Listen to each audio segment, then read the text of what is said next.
Good morning, Misfits. You are tuning into another episode of the Misfit podcast. On today, oh, geez. Get your mind out of the gutter, Hunter. Unbelievable. Today's the day. On today's episode, I got a little ahead of myself. On today's episode, we have a public service announcement that you should probably start practicing certain things before the end of, February? We're going to get into what those things are and how to peak for the Open, but most importantly, just sort of be ready for that one and done kind of thing. Housekeeping before we do that. If you are listening / watching this podcast on the Misfit podcast on YouTube, make sure you are also subscribed to Misfit Athletics on YouTube. For the next week or two, we are going to be posting it to both accounts, but then eventually we will stop posting to the Misfit podcast account on YouTube and just post to Misfit Athletics. So make sure you are subscribed there. And of course, you can find your affiliate programming needs at teammisfit.com or the SugarWad Marketplace, your individual programming needs at misfitathletics.com. Before we get into our public service announcement on what you need to be practicing and how to practice it, life chat. Hey, Hunter. What's up? Hey, Drew. I was pretty sure your public service announcement was going to be that I'm more jacked in real life than you might assume. Unbelievable. Sebastian's first thing he told me was great, nice big hug, and it was just, man, you look more jacked in real life. It's like, thanks, man. Hunter had a little taller in real life, and it's just like we're sitting at the same. Yeah, see, but what I do is I tip my computer screen to make sure that I'm at the same height as you. So yeah, they know. They know taller better. And more jacked. Yeah, I think the energy they can probably tell. Hunter, you looked good. You had a little bit of a pump going. I don't know how many curls you did before you showed up, but you did look a little more jacked. Now. I did 9 burpees. 7 toes to bar, and a couple power snatches. All right. That's what the body responds to nowadays. Does that count as your life chat? Yeah, that was about it. Cool. That's all you really need. I jinxed myself running my mouth about the fucking Steelers last week. Oh, yeah. I did say, though, that there was a likelihood that one of the 3 outcomes would be good. And only one was. So maybe I'm reverse jinxing myself this week and we'll move back in the right direction. But do you guys clinch a playoff spot? Gotta be close. Yeah. I think if the odds aren't 100%, I think it's probably they did. Yeah. And to be honest, like one cool thing right now is it could be a Russ revenge game. Right now it lines up for Pittsburgh to play the Broncos. Which would be great, honestly, just in general, because all of my college friends are huge Broncos fans, and the Broncos suck. So that would be cool. But if George Pickens isn't back, I'm not really sure. And also, if he's back, there's a chance that he might fight half of the team. I don't know if you've seen them play this year, Hunter. He is a wild card, the Steelers. He is a wild card of the, maybe the highest order I've ever seen. He's extremely talented, extremely volatile, gets into fights regularly, finds a way to turn. So the pass is thrown and you're like, there's no way this guy can catch this ball. He catches the ball and then somehow finds a way to make it not a catch. So he'll land on one strategy and leap out of bounds after making the greatest catch you've ever seen and not get his second foot in when he could have just stood there. Because he's trying to, it's crazy. There was like a 3-week period where he had the most absurd, beautiful catch non-catches. Two of them were touchdowns. I feel like I remember kids in high school doing that. Or it's like you do something absolutely incredible and then go off sides on the ice and you're like, you're the fucking worst. It's like, just got past 4 defensemen and then you iced it. Yeah. So he's the key to them playing well and the biggest liability I think I've ever seen. I wouldn't be surprised if he got ejected in the first quarter of a playoff game for punching somebody in the head. He's a real weird dude. Really weird, dude. No, I can't say I've seen a Steelers game. Well, I did see the part of the Steelers game this weekend when they got into some sort of like a fight would be an exaggeration, a little tussle at the end zone, and then Mike Tomlin not looking very pleased with what the referee was telling him. He said, "Get the fuck away from me." He okay. That's like what that, that's I was kind of like, reading. I was like, I don't have to be a lip reader to read. It was Get the crazy. fuck away from me, and then wave him off. So that tight end that threw that kid out of the club is 6'7", 265 pounds. So you're supposed to stop blocking once you get out of bounds, but like that's one of the most fun things ever, to run someone like onto their bench or into the wall. Oh yeah. So he basically just blocked him all the way through, and then it sort of seemed like, oh, who's going to try to pick a fight with Darnell Washington? But he didn't do anything after that. He stopped and backed up, and then the little guys started punching each other. Nice. Which I thought was funny. But yeah, the fact that they just gave the Steelers 2 penalties on that and the Eagles 1 was nuts. Yeah. We were already fucked, so we didn't need any help from them. All right. So we have, I think we'll get some new listeners for this podcast, depending on, how we title it. But we want to talk about how to peak for the Open, and there would be a huge preamble for an episode like this had we not done the previous episodes that we just did. So over the course of the fall and into the last few weeks, we did an episode on how to improve your engine, an episode on how to get stronger, an episode on skill acquisition, and an episode on how to actually improve in the CrossFit space once you put all of those things together. I would say one of the better 4-episode batches that we've done in a long time. I think those went super well. We had a pretty good conversation there. So I think one of the best ways to understand what we're going to talk about in this episode would be to go back and to listen to those. But for that not happening, hold on one sec. So I don't know if it's through yours, but I can hear myself. It's playing back into my headphones. I tried to fight it. I couldn't do it. I could hear myself playing through my headphones. I think that's going through over on that side. I think I'm good. Yeah. Cool. So with this episode specifically, we want to get into what it could mean to have sports-specific training. And in a more traditional sense, when we're looking at the strength and conditioning world, you'd be looking at a baseball player, a hockey player, a football player comes to you, and depending on how much of a runway you have before their season actually starts, let's say you're really far away, you're going to get into what would make you, from a physical sense, a better athlete in your sport. So it could be endurance, it could be power, it could be strength, speed, whatever it is.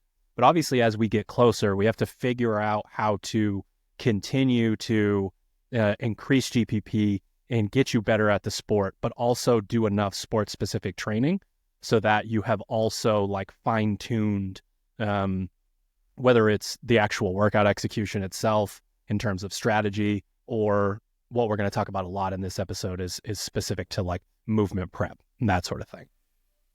Yeah, and I think it's CrossFit is unique in the sense that for the most part, people do the sport to prepare for the sport, right? We've talked about that when we talk about things like practice, so pieces that you might do on a daily basis in the programming that are titled practice, where it's in hockey, you spend the first 15, 20 minutes of practice maybe working literally edge work, working on your ability to turn, make a small radius turn on your edges on your skate blades. You're not touching a puck. You're not competing against other people. You're not trying particularly hard. You're just focused on a very specific skill.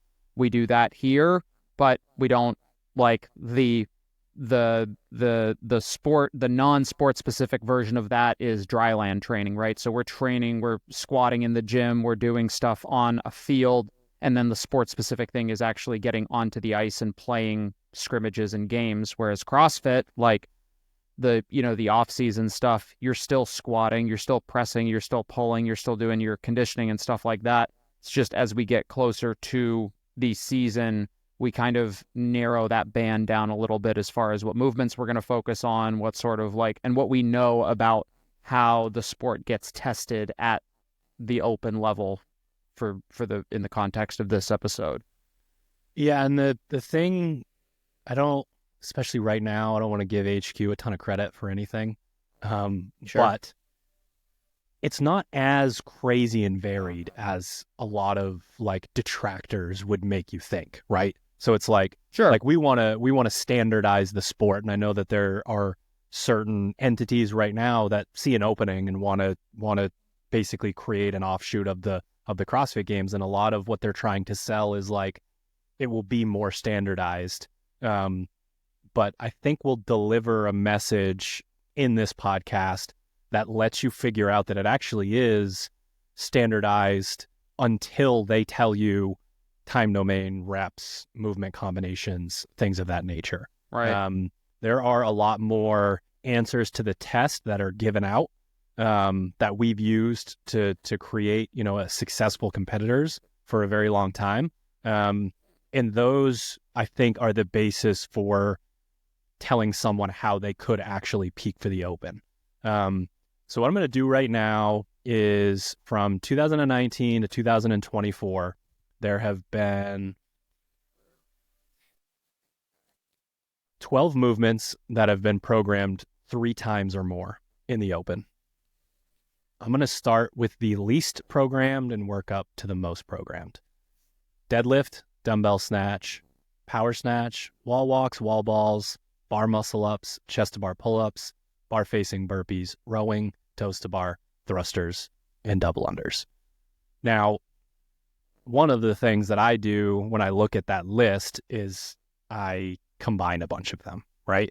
Because in terms of like really understanding movement, there's a lot of carryover there. There's a lot of like this movement can be put into this category, or like obviously like they're really biased on pulling gymnastics and have been for a very long time. So in terms of like one thing that you could think about is when I see toe to bar, chest to bar, bar muscle up as 3 of the most programmed movements, like just your basic starting all the way down at the lowest level of someone who wants to improve in the Open. It's like, can you get your pinky knuckle up on top of the bar and control a gymnastics kip by opening and closing your shoulder? Yeah. I mean, it's kind of, I'm a little surprised here only because you've got so if we go further down the list to things that have only been programmed twice or once in quotes between 2019 and 24, we've got box jump over, burpee, box jump over. So like very, very similar movements. Yeah. Same thing with like unilateral stuff. Dumbbell overhead walking lunge. That's a quarterfinals movement. Step up. Sorry. That's a single arm lunge. Yeah. Single dumbbell step up, lunges. So a lot of these movements, even though they're separated by line item here, like front squat, clean complex, clean and jerk, squat clean, all have their own line item, but they're all the same movement. And I think, like, if nothing else, it goes again to like, I actually really like seeing this list because when I program or kind of structure out the affiliate programming, I have my movements that are deemed like high frequency, medium frequency, and low frequency. So you're not going to see GHD sit-ups as often as you're going to see wall balls in the affiliate program. Hopefully you don't in any program, but we get the idea of, and all of these movements that we see 3 times or more are either like one of the 9 foundational movements in CrossFit or a very like close descendant of that movement. And they're all super basic movements. They're all movements that force large ranges of motion. So large loads, long distances quickly. And it's just like, these are the movements that test fitness. We have a whole shitload of other movements that we can use to train it. But when it comes down to the Open in particular, where we need to test a shitload of people in order to narrow it down, it makes sense that like we're not really pulling movements from the fringe here. It's like thruster, rowing, double under, thruster, toe to bar, row, double under, like the first 4 movements. Like, say it ain't so. Just like basic classic CrossFit, not because it's basic classic CrossFit, but because those movements have the capacity to essentially bury you, right? Mm-hmm. And like done at intensity is going to force the fittest athletes to the top of the leaderboard. Right. And like you look at it from the standpoint of like old school CrossFit programming of the weightlifting, monostructural, and gymnastics. And Yeah. you're like, okay, we have double unders and rowing. Like those are our monostructural movements. Maybe you pull the wall ball into that. You've got your Burpee. bar facing burpee. That is a very doable list that's antithetical to the idea of no standardization, because the sport wouldn't be the sport if we just had to figure out how to master a single workout. We have to master the movements, and we have to master the separate time domains, and we have to master like 10 double unders, 40 double unders, 300 double unders, whatever it is. But there's so much more standardization to this than you would think. And then you see 12 instances in 6 years of pulling gymnastics. And it starts with, like, I love the idea of like the toe to bar being the one that's highest up on that list that shows up the most often, because like that's the, like, to me, like the easiest movement to start with from a foundational standpoint in terms of accessible. Understanding pulling gymnastics. And then you sort of work your way down to the chest to bar, to the bar muscle up, and that sort of thing. So again, this list, as you alluded to, could be condensed way down, right? There's probably 25 movements on this list, but it includes thruster and wall ball and front squat and clean complex and clean and jerk and squat clean, right? Like, how much could be like squatting in the front rack? Like, do we know? Yeah, exactly. Exactly. Do we know how we're going to move if it's 75, 95, 135, a 1 rep max, like that sort of thing? So understanding with that sports specific transition, and hopefully, I think it's January 13th, you start open prep with us and we help you peak. But like, you can start these things now. You can start to look at this and say, every single year there's double unders. And they've gotten rid of quarterfinals. So those years where they did rowing, not in the open, and then in quarterfinals, you're going to have rowing, right? Like that sort of thing. And we get so wrapped up in the muscle ups and maybe the pistols and the handstand walk and the strict handstand push-up. And I think that will transition us into the leveling conversation. But that's the cart before the horse. Like, you could get really, really good at the open by locking in on double under, thruster, toe to bar, row, bar facing burpee. Let's leave out the chest to bar. Like, if those movements showed up enough, or the adjacent movements that we referenced, and you practiced them and you warmed up to do them and you thought about your movement efficiency, like, you would fly up the leaderboard in the open. And that could just be like, hey, I like to use this as a metric to show that I'm making progress. Or we could be talking about the athlete that can consistently flops around from 1800th place to 3000th to 4000th and kind of up and down and all over, that wants to qualify for the online semifinal. Like, you locking in on these movements and understanding how to execute them, I think could completely change your placement outside of the entire conversation of peaking in terms of getting you as fit as you possibly could be. Yeah, I mean, what you just said, getting you as fit as possibly could be, it's like, it's not, the conversation isn't necessarily get really good at these movements. It's understand that these are the movements that are best suited to improve your fitness and therefore improve your placement in the open. So you can, chicken or the egg sort of conversation, but the idea here is that, like, these movements have, like, just looking at them, anybody who's an experienced coached or programmed for a long enough time knows it's like, yeah, obviously those are the movements that you're going to see the most often. Like I said, they big ranges of motion. They can be, there's a lot of kind of, there are a lot of ways that they can be programmed to elicit a different stimulus. And, when Castro goes into program, the goal is not to create workouts that get somebody stuck immediately. There's been a handful of workouts ever in the open that start with muscle ups. We had that one, the muscle up wall ball double under workout that year when everybody was like, oh, they'll never have muscle ups first in a workout because they want to let everybody play. And it's like 7 muscle ups. Fuck.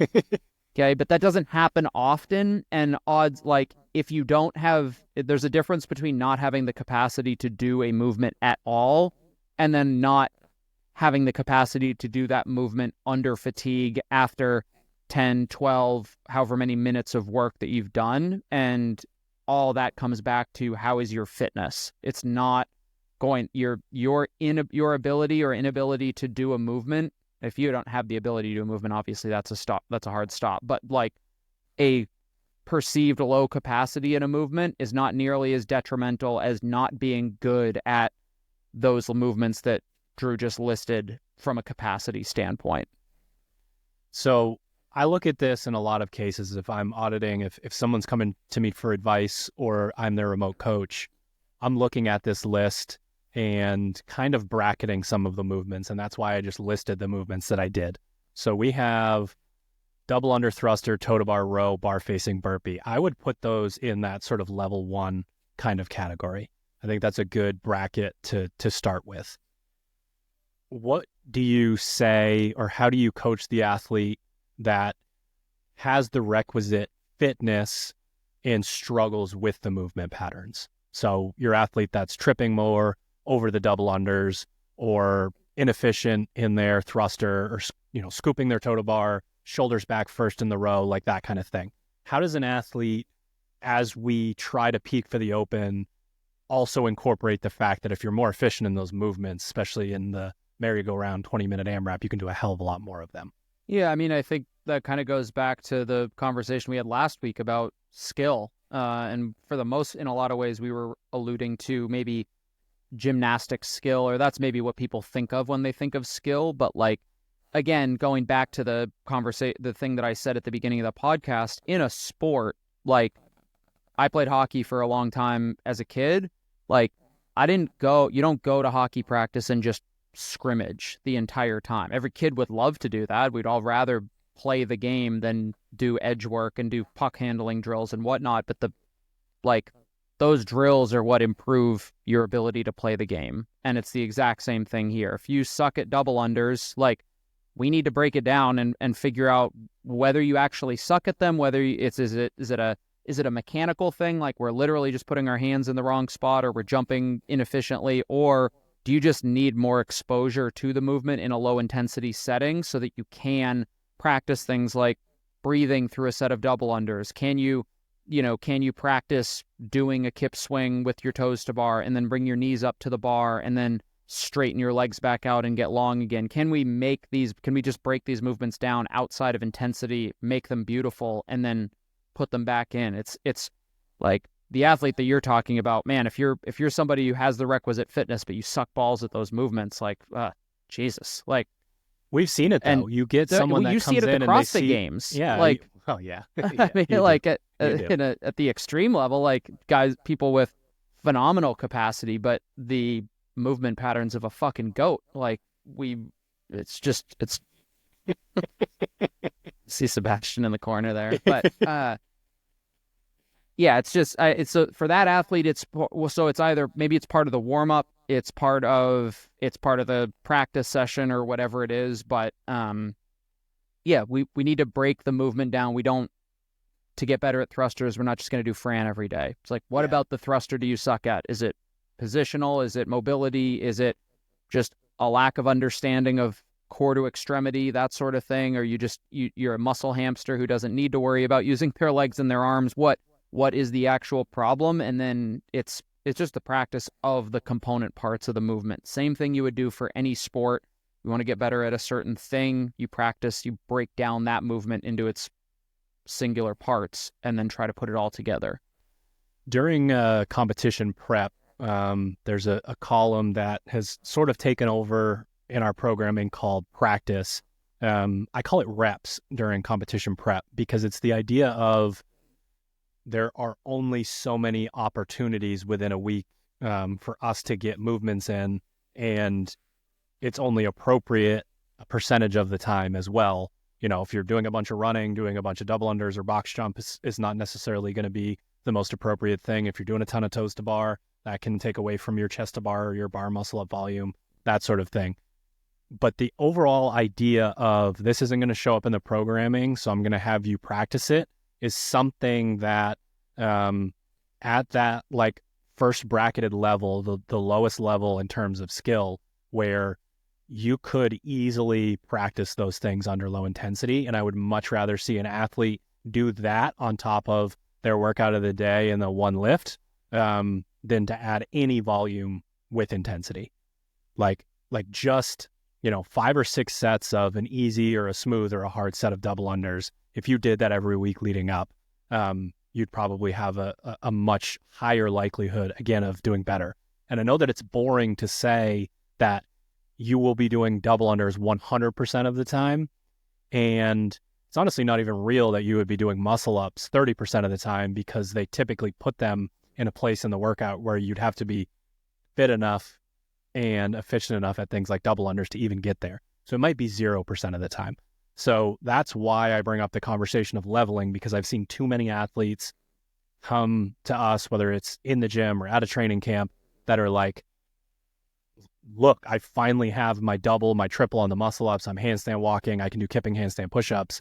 And then like their wall balls are really ugly. They're tripping over themselves and have the like one hand is, up by their ear when they're doing their double unders, that sort of thing. And it's like, this is a very backwards way to look at like how you should come in and attack this. So again, like that public service announcement, to like circle back to it, is really just, you have time to get into this, and we're not going to start that peaking phase for another month, but like identify those movements, and we'll continue down the levels a little bit, but identify those movements that give you the problems and just practice them. Like it will make a huge fucking difference. Yeah. Yeah. And I think for that athlete who is maybe in that, level 1 sort of tier that you're alluding to, the lower skill, like, man, I would say this goes beyond that as far as like athlete ability goes, because I do feel like the farther away we get from, maybe CrossFit ground zero in the early 2000s to today, like the methodology is going by the wayside for a lot of competitive athletes. A lot of competitive athletes see the CrossFit Games and are like, these are the movements I have to do, without a more foundational understanding of like, I guess of like CrossFit as a whole. And it's like pyramid, development of an athlete.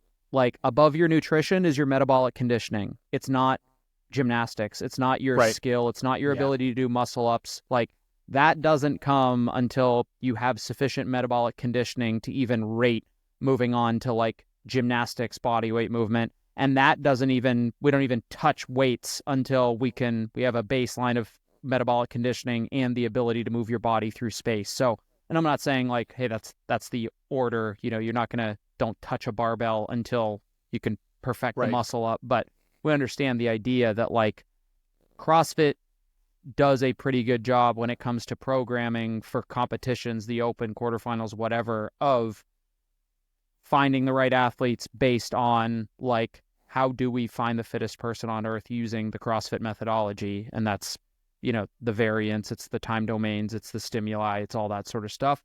And all of the movements that create that are the most basic movements that we have for the most part. So I'm going to look at a different list here to talk about the second set of bracketing, just because there's this whole like issue of there's no quarterfinals this year, right? So when I'm looking at the list, it's like, hey, how much more complexity will they bring into the open? So I also have a list that basically combines the open and quarterfinals. We only have 4 years of data. We only had 4 years of quarterfinals. So I'll do the same thing. Any movement that's popped up 4 times or more in that combination, starting with the least program to the most program. Wall ball, strict handstand push-up, snatch, rope climb, muscle up, dumbbell snatch, chest to bar, bar muscle up, double under, burpee box jump over, row. And we can create, I think, our sort of second set of bracketing there just by looking at it from the standpoint of you gotta be good on a rower. Like if that wasn't obvious to this point, right? Like getting good on a rower and getting used to the rower, and trust me, there's enough rowing in Did you go our. 3 movements or more? 3 times or more? I mean, I sorry. went 4 times or more. Oh, okay. Yeah. And so the row and the double under very present there. We have a little bit of a level up when it comes to the burpee. We've got the burpee box jump over. But to be honest, there aren't going to be a ton of athletes who take the time to understand that it's a hip closing movement and not a push up on the bar facing burpee that aren't going to be able to translate that and the GPP over to the burpee box jump over. And really beyond that, we're just getting into more complexity with the pulling gymnastics for the most part. Like we've got the strict handstand push up in there. Again, typically put towards the end of a workout, that sort of thing. So most of that, to me, most of that second level of bracketing is more complexity within pulling gymnastics. What movement? Just going from, so in that first bracket, we have the toe to bar. And now we have bar muscle up, chest to bar muscle up. So like that seems to be the place. And that's definitely like at the affiliate level, just a very large separator. Yeah. Like your ability to move through space in the pulling gymnastics once we get beyond the toe to bar.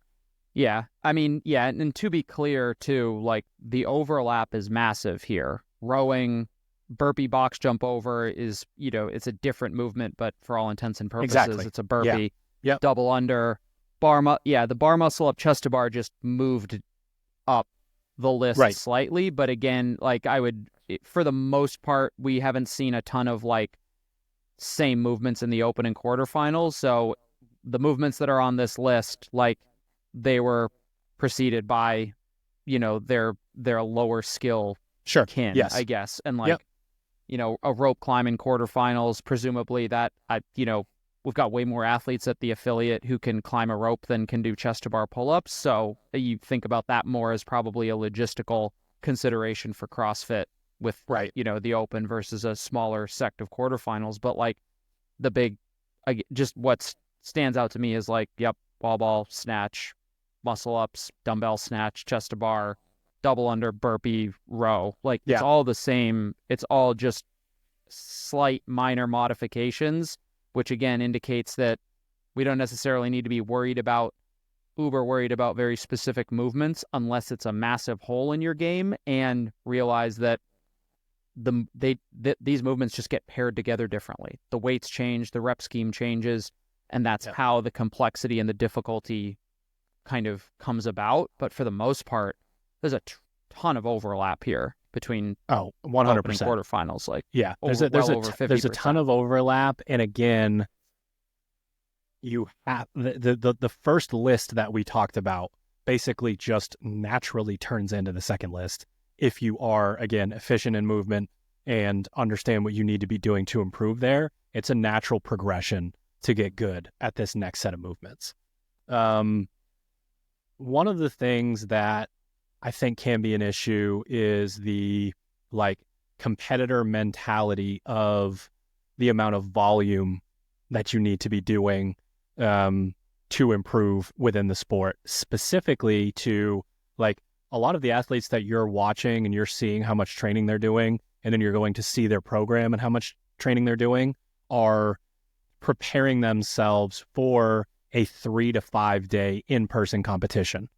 Like we're overreaching beyond the 2 to 3 workouts a day situation. The open is probably going to be one short, one medium, one long, and maybe a lift, right?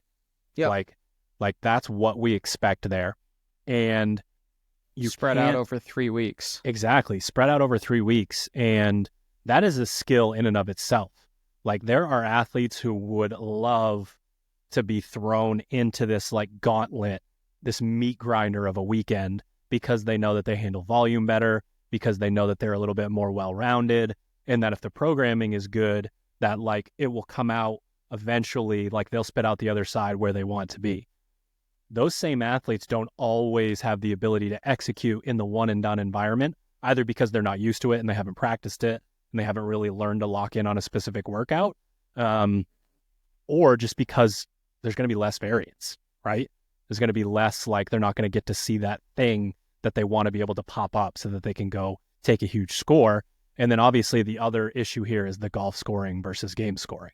Like, you can't take a really bad event in the open. You can take a really bad event in person, but you can't necessarily in the open.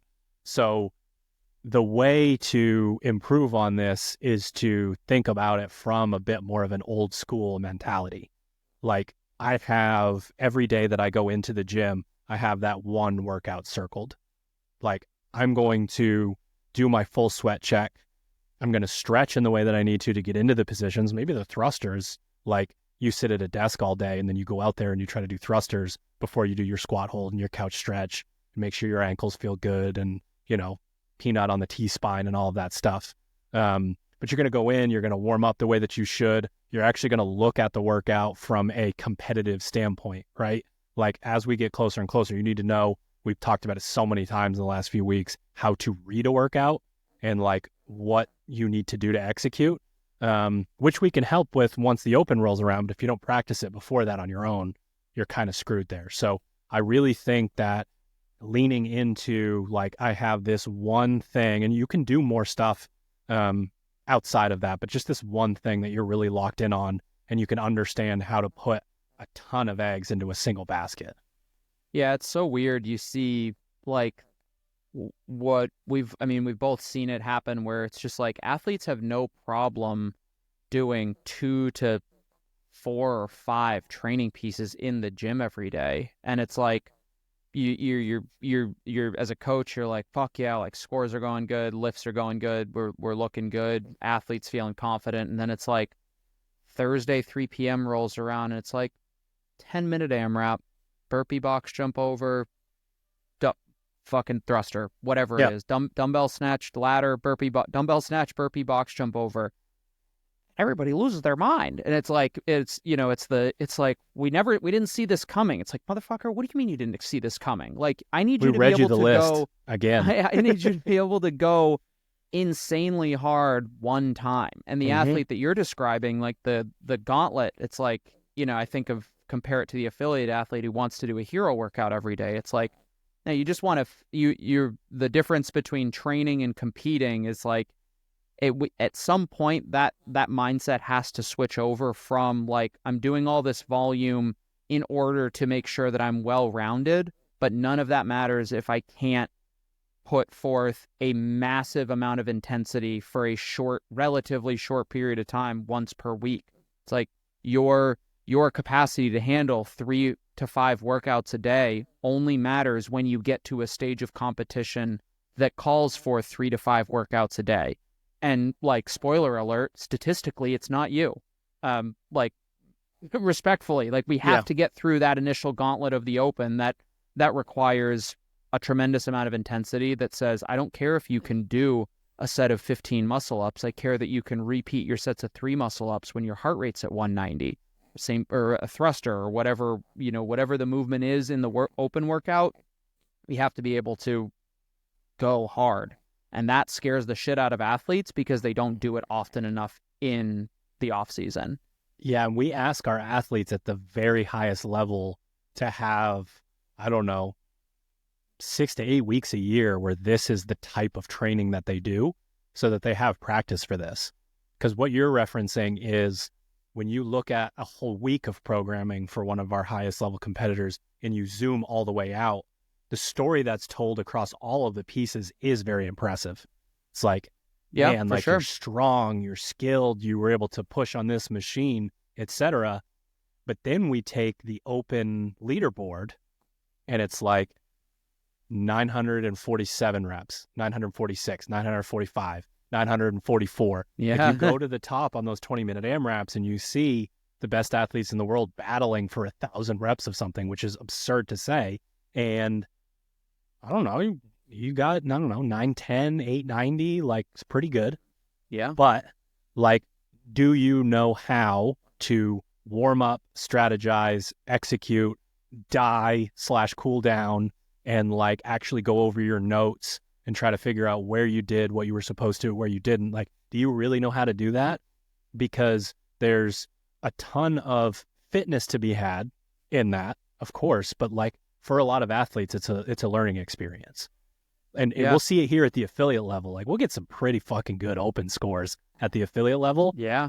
Because like our members salivate at something real gross and they just come in and warm up really well and do it. Yeah. It's funny. Right before the podcast, we did it was actually like open prep if I've ever seen it. 11 minutes of 9 burpees, 7 toes to bar, 5 power snatches at 135. And it was like, I did the practice round primer for the 9 a.m. class to get a feel for it. It's like, hey, we want you slotting somewhere in that like 5 to 8 round range. Here's the speed that you need to complete your round on average in order to get this score. It's one of my favorite things to do because I coach classes that usually already have scores on the whiteboard, and usually there's at least 1 or 2 scores that are up there that I know are going to hold pretty high on the leaderboard in the affiliate for the day. Everybody finishes their practice round, and I get to tell them my usual, congratulations, you are all on pace for the best score of the day by 3 rounds. And it's like, I have something to tell you all. Like, respectfully, none of you are in danger of the best score of the day. Okay, so let's pump the brakes a little bit. One of the athletes who did it with me in open gym right after the class, he did the practice. He and I did it together. He beat me through his practice round, and he was like, huh, that was kind of easy, but looking at the scores on the board, I actually need to go a lot slower. And I was like, yeah, probably. Dude, fresh burpees feel so good. Dude, what do you mean? These 21 reps? I'll pull a 108 round. I don't give a shit. Easy. Yeah, it's and that leads to the next note that I had here. Like, part of it takes a long time to do one and done correctly if we're thinking about it from the sport perspective, because we talked about the warm-up, which would include, in a lot of instances, to be more efficient, a ton of mobility that's there. You could have the practice round. You could compare the practice round to scores that you see on Fitter or in Discord and start to see like, hey, this doesn't, like, I'm probably not going to get this many rounds. The more you get into your athlete IQ journey, you should be able to know I'm probably not going to get that many rounds, like, to begin with. But having scores to compare, having a coach help you is really important. Then we have to like cool down, potentially stretch again. And then we got to go over and look at our split times and like completely try to reverse engineer this workout, because the jumping up however many reps you need to on the leaderboard is like, you have to have, if you want to be anywhere near the like fullest potential that you could have, you need to execute incredibly well. So you could like do the workout like you did today, like using you as an example, how would you have felt about like if you had gone back and did your split times and thought about how you could have like improved on the workout or not? I mean, I kind of did that. Like I knew what the workout was. I did the math on and I had the benefit of seeing a couple of scores that were like in line with what I might be shooting for. So it's like, so I know what's possible. And again, in a lot of instances, like, you as an athlete can do this, because it's like, unless you're doing the workout first or you just happen to not have access to any scores, like, for the most part, you can get an idea of what is possible. And if you don't, like, just do ridiculous math and be like, okay, the fastest somebody could possibly do that is this. And then you can be like, okay, well, that's not me. So, you know, whatever the round is, but I'm doing the math, and it's like, maybe for me, I'm thinking about a little bit more of like, well, at what point did I feel bad in the workout, and could I have made myself feel a little bit worse a little bit sooner, and then held on to that for the end? Could I have, for me personally, I'm very good at like picking a single pace and holding it very consistently. The problem that I run into is a lot of times, like, I pick the right pace such that I don't really have a whole lot of room to speed up at the end. Whereas a lot of people, you get that 1 minute kick, and I'm like, motherfucker, I've been 1 minute kicking for the last 9 minutes. Like, I'm in the kick, you know. But a lot of athletes, which is how it should be, for sure. And but then there are other athletes who, like, maybe you do benefit from that. Workout's not a good example, but maybe you do benefit from having positive splits, right? It's like, we know that your first round, and this happens in a lot of different workouts, especially like a gas tank sort of stimulus or a muscle overload one, where it's like, I expect you to have your first round to be your fastest, just the nature of the workout. It's just a matter of like, how much can we minimize, whether it's rest in between sets, transition time, could we be a little bit more strategic, about how we break things up here or there in order to shave time off of the next round, whatever it is. And just that a little bit of self-awareness of what your strengths and weaknesses are, and then how do you leverage that in order to improve on a retest? Because you said it at the beginning, it's like, we're testing. I don't remember what you said exactly, but this is the time of year where it's like, we're not gaming this workout to get the best stimulus possible to work on our muscle ups, right? It's like, how do I game the shit out of this workout to leverage my strengths, prevent my weaknesses from derailing me completely, and get the best score possible? And that comes through paying attention to what your plan is before the workout, and then a little bit of self-reflection after. Say, hey, where can I speed up? Where could I have sped up? Where did things go wrong? Why did I think that doing touch and go in the first 2 rounds was a good idea? I'm an idiot. Like, those sorts of things. And then that can inform either the retest or, just inform future pieces. When I program, I use the YouTube archives of CrossFitters crossfitting so much. Yeah. The amount of tabs that I have open, because I want proof of concept immediately. Like, I want to know, like, hey, when it is this movement combination, I think I remember that's whatever, 17.2. Like, let's go back and look at it. And you watch these online qualifier workouts, and the best athletes in the world, and this may seem obvious, but I'll get to the point. They're always moving. You need to, we call it no standing around season. It's going to seem wrong, especially at the beginning of the workout, right? Because that whatever 108 round that happened out there for a lot of athletes didn't feel bad. Why wouldn't I do that? That doesn't make any sense. And it's like, well, if you go outside and you run for 400 meters and 8 seconds at your 5K pace, it's gonna feel pretty good, right? Yeah. Like, oh, that's easy. Why am I not? Let's run faster. So you have to figure out, in the context of the workout that you're about to do, how can I not stand there during this workout? And CrossFitters love to not game the workout and figure out the score and do large sets and large rest. And I don't care what your fitness level is, what your skill level is, idiot. Whatever, you're going to do significantly worse in the workout. So there's honestly a bit of an ego check when it comes to this. That's what I was So you look at the workout. And the easiest ones to learn on are the cardio workouts. So you see a workout, and it's almost always, sometimes it's a couplet. We had the wall ball and row workout. But the idea was, like, you should feel like you're on the rower the whole workout. Like, you sneak off the rower to do wall balls, but they're unbroken. You picked the ball up. You're, an asshole about how close it is to your rower, like, and you're just back on the rower. Yeah. And you have to row for that, for whatever, I think was it 19 minutes? Like, you have to row for that amount. 15 minutes, 19 and 19. Yeah. Yep. You have to row at the exact speed that allows you to continue doing those wall balls. More often than not, it's a triplet.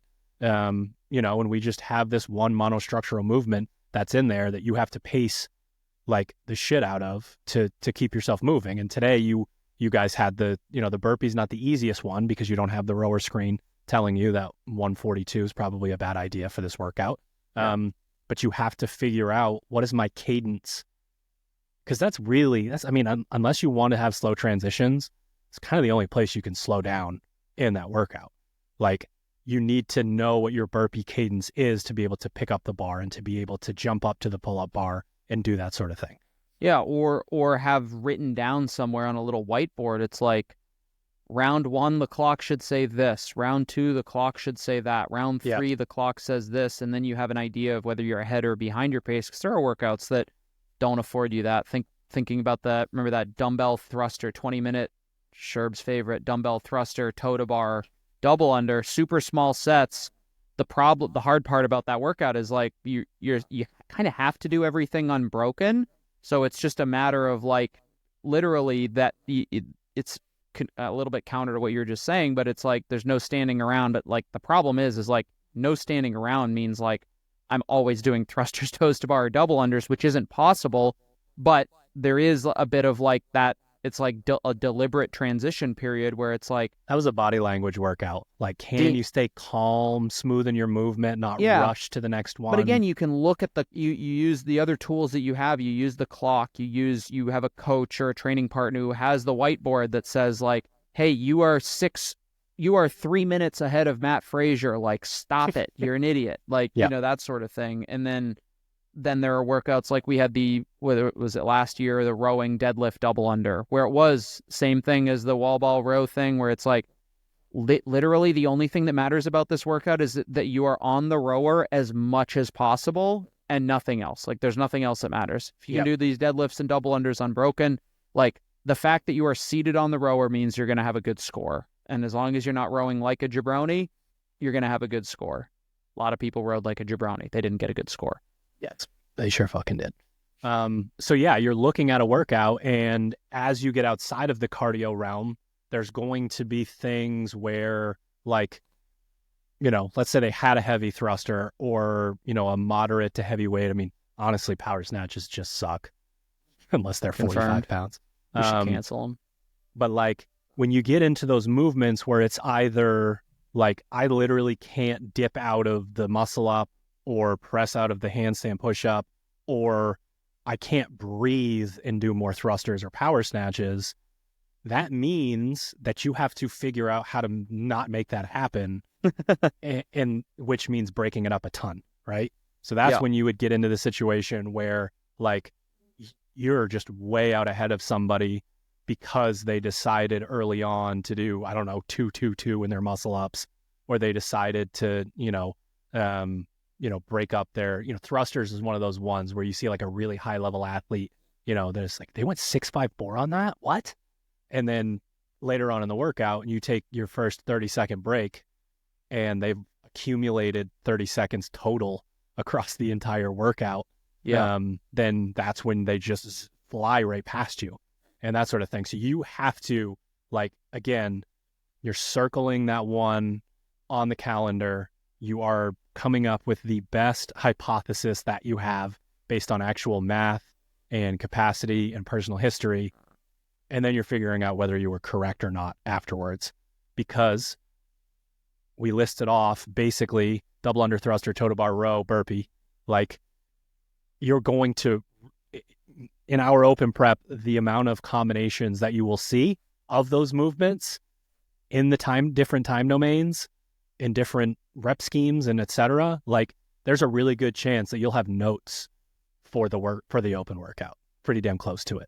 Sure. If you actually took the time to do this. And then you're going to know how to execute, like I wrote down what went wrong, what didn't go super well here. And I've been kind of locked in recently on this conversation that I've had with a remote client multiple times of whatever it takes isn't always like run through the brick wall 46 times a day. Like whatever it takes to a like type A personality could be pretty boring. Whatever it takes could be taking notes, could be strategizing, could be stretching, could be warming up, cooling down, like really like struggling at the fucking dinner table at 7 p.m. with that chicken breast that you don't want to get down, putting the video game controller down and fucking actually going to bed, like waking up when you're supposed to. Like there's so many elements to all of this where it's like whatever it takes could be kind of boring. And that like window that I'm referencing with the one workout a day where you know which one you're going to do it for will completely change how you do within the open. Yeah, I mean, you only have so much in the physical fuel tank, right? And then like even the mental stuff, it all comes out of the same gas tank, right? But from a pure physical standpoint, it's like there is a point at which more rowing intervals is not beneficial for you, that more thrusters is not going to move the needle for you, at least today, right? And it's like, so what is the thing today that moves the needle a little bit for you? And you're right, for a lot of athletes, it is like, hey, go sit in the bottom of a squat hold. How about that? Go do your pliability, go get in the ice bath, something like that. Or take notes, plan how you're going to execute this workout, whatever it is. Like, it might be the boring, the monotonous, and that's how, like, that's the life of the professional athlete too, right? It's not like you turn on the TV every Sunday to see your team throw down for 3.5 hours and you're like, this is fucking sick. It's like, yeah, the other 6 days and 20 hours were fucking either boring as shit, monotonous, miserable. It's all the same stuff. Like, it's all the practice. Like, what you just see for a lot of athletes is the sexy stuff, and how they got there is not so much.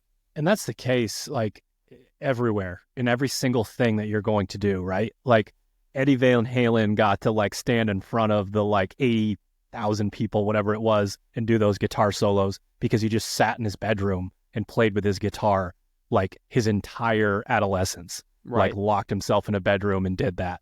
Like, and we see it in the professional sports realm.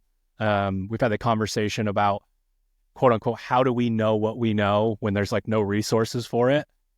Thousands of hours of staring at people's feet while they squat and snatch, and like having the eye for, having the eye that we do for things like muscle ups is watching the most absurd amount of variations of the craziest looking movements you've ever seen in your entire life. Yeah. We've seen all of them and we've watched them over and over and over. So this applies kind of across the board. And again, can be a way to audit whether you actually want to do this thing, because it might not be the, like, glitz and glamour that you expected. Although this is such a brutal sport that I can't imagine too many people are that delusional about you get it. punched in the face pretty quick. It's not as much of a, like, come on in, it's fun, water's warm. It's like, Fran. No, water's fucking freezing. No? All right, later. See you tomorrow.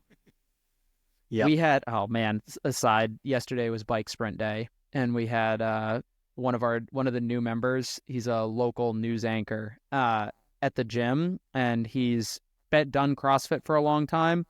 But I asked him, I was like, hey man, have you been at MF for a bike sprint day yet? And he was like, nah. I was like, fantastic. What a time to be great. alive. And I was so stoked because I told him after class, I was like, you're the first person. And he hammered it. He sent it, especially on the assault bike. And a lot of people, is one of my favorite things when people come to MF for either the first time or they're doing, like, a bike sprint day for the first time. And, like, for the most part, I just assume that most people who are either dropping in have never actually done what we're about to ask them to do, which is just absolutely try to rip the handles off the bike.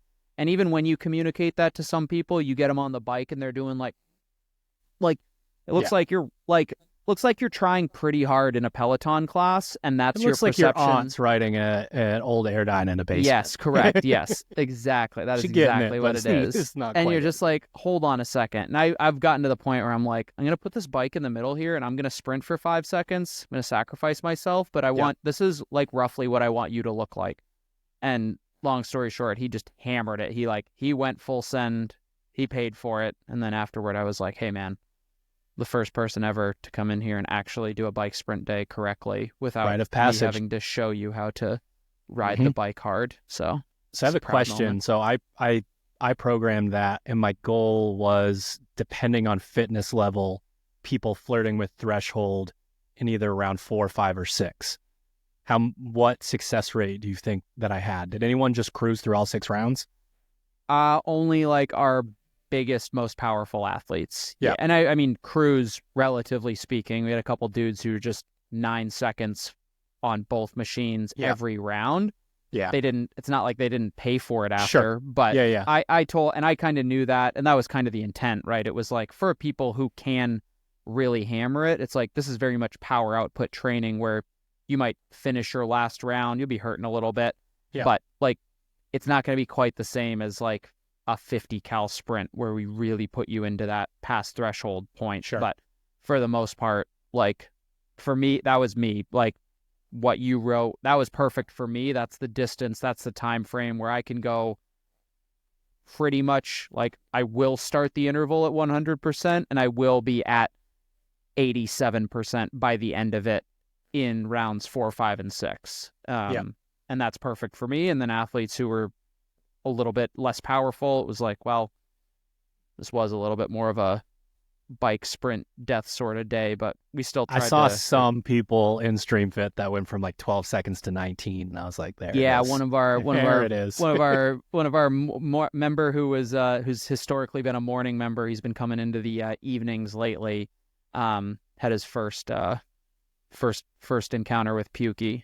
Such a gentleman, just tied a knot in the trash bag, brought it out to the dumpster. Whoa, Like, what a guy. just great dude. Oh, yeah, that's beautiful. my man. Are you a puker? No, Have you ever? no. I haven't really. Cause like I've definitely like honestly, was it this week? No, it was last week. A member sent me a text about doing a workout with him in open gym, and I was eating a poke bowl. I was like, so I had like, but I don't know that I was ever in real danger. Like I've had a few times where I felt like I was. I ran 400-meter repeats at elevation, hungover, and puked. But that's like, that doesn't count, I say. Yeah. That's the only time that I've thrown up. Yeah, I don't think I've ever, and maybe I've just never tried hard enough, but I feel like I've tried pretty hard.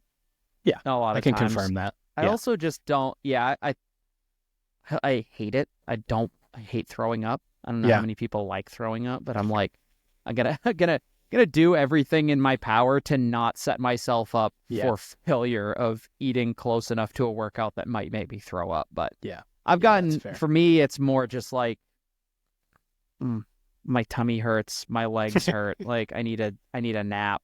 It's like just bad feeling. But throwing up, I'll never get been that my thing. like central nervous system shock. I now know what it means by reverse engineering it.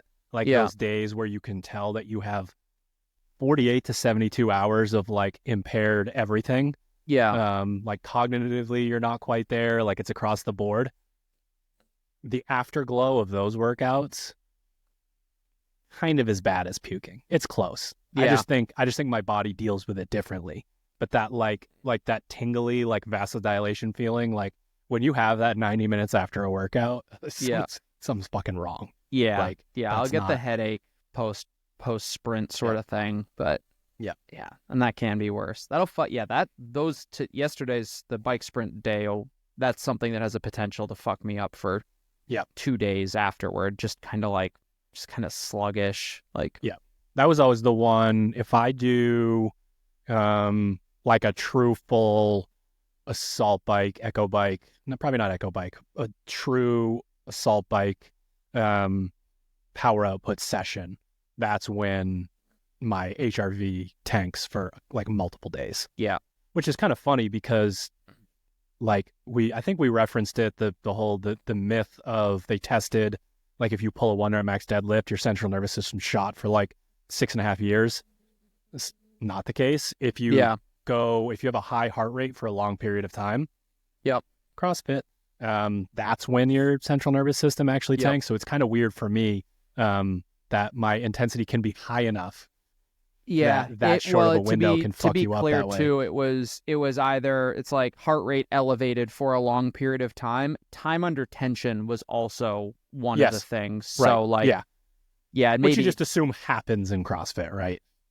Right. But I mean, there are certain workouts where it's like, that's not like, today's a good example. It's like burpee, small set of toes to bar, power snatch. That's probably singles. It's like, that's mostly concentric loading. Yeah. It's like, hey, at 3 sets of 10 heavy deadlift, touch and go deadlift, where it's just constant time under tension. I would imagine for you on the bike, like that's the equivalent, right? Like time under tension as far as just like constant concentric action on the legs, and being someone who's pretty powerful, like can actually like, and it has to be yourself. It has to be the continuous thing too. Because like I can bury myself in the moment on the skier or the rower, it doesn't fuck me up in the same way. It's all concentric, right? It's like, or all almost half the time under tension, really. Craziest one's definitely the marathon prep, though. Logging those miles. Yeah, God, you sleep so well. It's crazy. Yeah, it is crazy how well you sleep. I get why people love the endurance stuff from a more. I would say, like, I mean, obviously people like that are super fit in CrossFit's terms, in a pretty narrow vacuum, but like I understand why people really kind of fix themselves to the endurance stuff. It feels great. You sleep like a fucking baby. It's like, dude, getting up to beat the heat and running in the morning in the sun 3 or 4 times a week. It's just like it's nice. Yeah. Meditative. And honestly, the most insane thing for somebody like me to say. Right. Like if young Drew was here, he'd square up. Like, fuck, did you just say? Like, you've gone soft on us. What are you doing? Fucking barbell on your back. Sit right down there. Fucking now. All right. My final thoughts are going to be a bit of a recap, a bit of a bulleted list here, but we are transitioning into becoming more sports specific with the movements, the way that we move, the way that we strategize, and the way that we audit our strategy. Like, to me, really just locking into, this is not just another Monday, Tuesday, Wednesday, whatever it is. This is in close proximity to our season. You're still going to get fitter. You're still going to get stronger. You're still going to become more skilled, but you are practicing the actual sport. And if you can't quite wrap your mind around that, get into the Discord. Let's have some back and forth. Like, you will be very happy with your results if you can start to do that right now. Don't even wait for January 13th when we start open prep. Start that as soon as possible. And you're going to get significantly better at the actual sport itself, while, of course, continuing to lift and go hard and work on your skill.